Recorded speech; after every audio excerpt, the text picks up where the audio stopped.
Welcome to Cube World, everyone. Diputus here.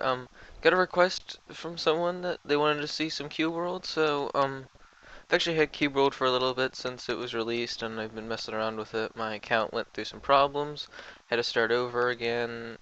I have my character here. I have a world, but I'm gonna create a new one. So seed. Let's say YouTube, in case I ever need to do this again. Seed name, or seed rather. Wait, sorry, wrong one. Uh, YouTube. I'm too used to the Minecraft screen, so let's just type in a bunch of random numbers, enter, create new world. So, essentially what Cube World is, it's for those who don't know, it's a somewhat of a roleplay game in which you run around the world attacking your pixelated enemies and reducing the piles of cubes, leveling up and getting pets, doing all that other great stuff, learning new attacks. So here we are. The land of Thawland. Now, something I've discovered about Cube World with the naming process, it's actually random naming. I assumed it was planned out or something, but apparently it's completely random generation of naming. So, here's the map here. Excuse me for that, if you could hear that. The map becomes more and more revealed the more land that you explore. So currently what you see here is all the land that it has counted as I exploring. Now what we want to do is we want to go towards the city over here. So let's go ahead and head over there. So it's in a northeasternly direction. So I'll ride my pet beetle over.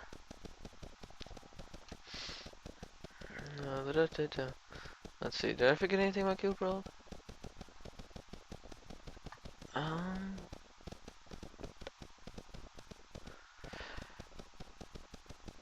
I might be able to see if I can figure something out to be able to do some recordings with Sonia and maybe even Travis. I don't know. I want to use the creature. There we go. Now, there's also many different ways you could transport yourself around this place. You can dedicate skill points to your stamina ability and be able to. Here, I'll just go to. Okay, no, not right now.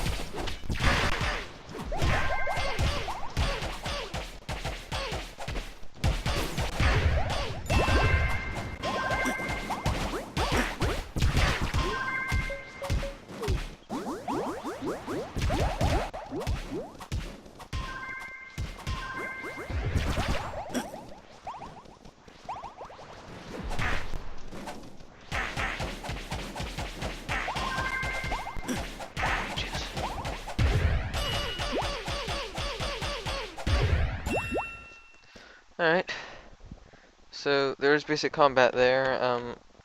You have a series of attacks that you can get as you level up. As you level up, you'll get 2 skill points that you can put towards one of 2 different roles. I could either be assassin or a ninja as my rogue character. So assassin, I could learn all these attacks, and they're all the same except for camouflage. Camouflage and ninja is shuriken attack, and I wanted a little bit more of a ranged attack than anything else, so I used that. So I took this line instead. Now, another thing you could do is you can level up your pet, and that'll make him stronger, make him hit harder, and increase his health, so he can stay alive longer to help you out. And if you level it up 5 times, you can actually start to ride your pet, like you saw me doing earlier. Another thing you can do is with climbing. You increase your stamina 5 levels, and then you're able to use your hang glider, which I have already done and I've already implemented. And I like using my hang glider to get around. It's a good, fast way to get around. Now, for at some later point, I'll most likely level myself up enough that I can get my boat ready to go. So that way, if I ever run to an ocean, I can actually traverse across the seas. So I had to level up 2 more times in this one to be able to achieve sailing level up. But hang gliders are awesome. They look amazing. Let's see if I can change something real quick. Options. I'd like to see if I could turn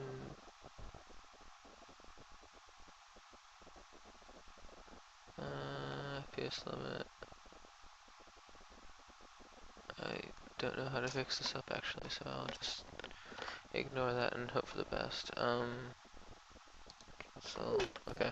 So with hang gliding, the way I found the best way to implement it is if you tap space, you'll actually have better flight time. And you just tap it every so often. As you can see, my character kind of moving back and forth due to my tapping of spacebar. I can go much farther than if I held space. Another thing is you have to keep an eye out on your stamina bar, because if it empties like I just did, you'll go into a plummet towards the ground. Now you won't lose health from the fall, as far as I know, but you will become slightly disoriented, so you do not want to fall near enemies if you do that. Now this is a basic town. These are fun to see and trade in, because I can trade all the weapons I get from my dungeon runs in them, and modify my equipment. I'm currently attempting. Oh, hello. Now there's also friendlies that walk around the areas that will help you out if you're near them and there's an enemy mob near you. They will actually assist you in your combat against them until the enemy's dead, and then they'll walk away. And also, I can talk to them. I like your style. Thank you. And you have. I love camping. Camping's interesting. I don't really care for it because it requires me to sit still for a long period of time. I like to run around and kill things. Now, there are animals all over this game that you can train to be your pets. It's just a matter of getting the right training items. Where's my inventory? There's my inventory. Now, I have several pets that I will swap out between depending on what I plan on doing. I'm thinking about just keeping these on me, and then if Sonny or Travis want one of these guys, I'll give it to them, because I like my beetles and my, say I have a horse. I'm gonna keep my penguin, I like him. Desert runner, it took me a while to find him. Yellow slime, mosquito. Mosquitoes are annoying, I'll give that one away. Sheep, peacock, fly. Then I have my snout beetle, who I like a lot because he's ranged attack. And he will shoot the enemies that are that I attack, and then he'll hit them and kill them and help me out a lot. Now, the foods that you saw there are not for me to eat, they're for the pets. They're pet foods.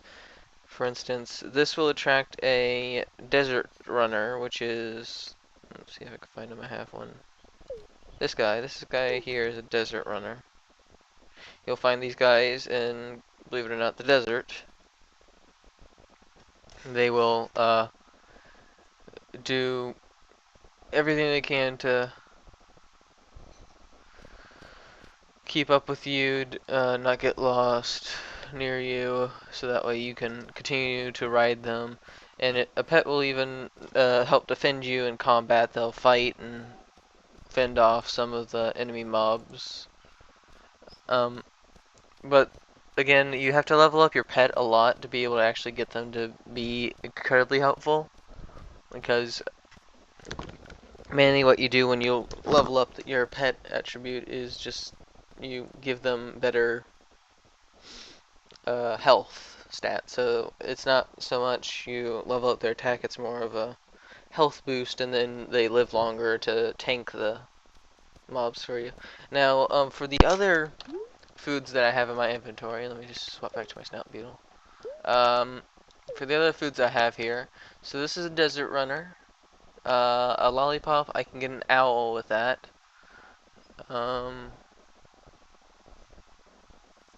Just give me a second, I have the wiki open. Let's see,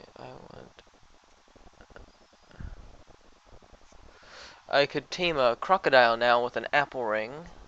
So I just need to try to remember where to find a crocodile. Melon ice cream. I can get a midge with that. I'm not a big fan of midges, they're annoying to me. Um,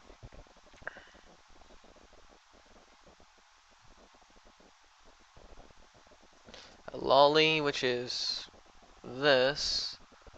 I can't remember what a lolly will get me. A snout beetle. That's how I'd get another snout beetle if I wanted one. Now, slimes are really easy to tame. It's just a matter of finding the thing to get it. All you need to find is some jelly, and they correspond with colors. So pink jelly will tame a pink slime, blue jelly will tame a blue slime, yellow slime, etc., etc. Now, I think I actually tamed a slime at one point. Did I? Horse, penguin, doesn't run. Yellow slime, yeah. So I had a. He doesn't have a face. That's weird. And I can write on my slime. That is really weird. I did not know I could do that. Alright. That's really weird. Okay. This will allow me to tame a jungle runner, and water ice, I believe, will allow me to tame a spitter, which are annoying guys that are ranged attack, and they are actually quite strong depending on which ones you find, but not so much.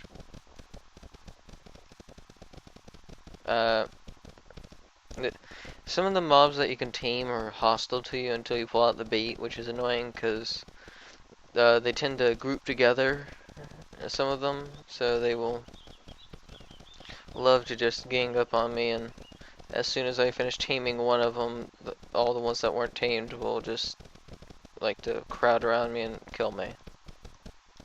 Now, I am not the best at this game. I'm okay at it. I die a lot, but that's because I don't strategize my plans. Normally, my plan is run into the dungeon, kill as many guys as possible, loot as many guys as possible. But I do it in somewhat of an organized style. I don't just rush in and hope for the best. I will take them out room by room, but I still am not all that good at strategy and everything that goes into it. Next episode, if I get enough views on this, I will look into showing you guys some of the dungeons that are around this world. I'll see if I can find some that we can explore. I'll expand the map, maybe even look at the map that I'm currently working with. I don't know, I'll have to look into that. I'm trying to get up on there for those who are wondering what I'm doing. Okay, here we go. That's my light. G. There we go. Close enough. So, yeah, so, Cube World, everyone. So thank you guys for watching. Don't forget to rate, comment, subscribe. Let me know if you want to see more of Cube World. What do you think? If I should do anything else, just tell me and I'll do my best to get to you on it. Bye.